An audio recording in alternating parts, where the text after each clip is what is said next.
з приводу цього напрямку з тим, що країна в Євросоюзі. І це ж не просто якась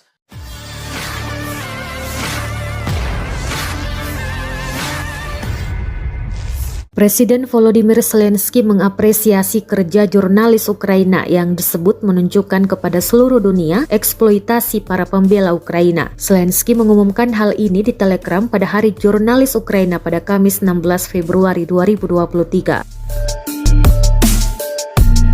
Berkat kerja jurnalis militer dan petugas pers, kabut perang dihilangkan, kejahatan penjajah Rusia dicatat dan prestasi tentara Ukraina diketahui seluruh dunia, jelas Zelensky. Ia juga berterima kasih kepada pekerja media berseragam yang telah berada di titik terpanas sejak hari pertama perlawanan terhadap penjajah Rusia, dan diketahui perang yang terjadi di antara pasukan militer Rusia dengan Ukraina hingga hari ini, Jumat 17 Februari 2023, telah berlangsung selama 359 hari. Kabar terbaru dalam perang adalah serangan oleh Rusia terhadap pasukan di Ukraina wilayah timur terjadi sepanjang waktu.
Terima kasih sudah nonton.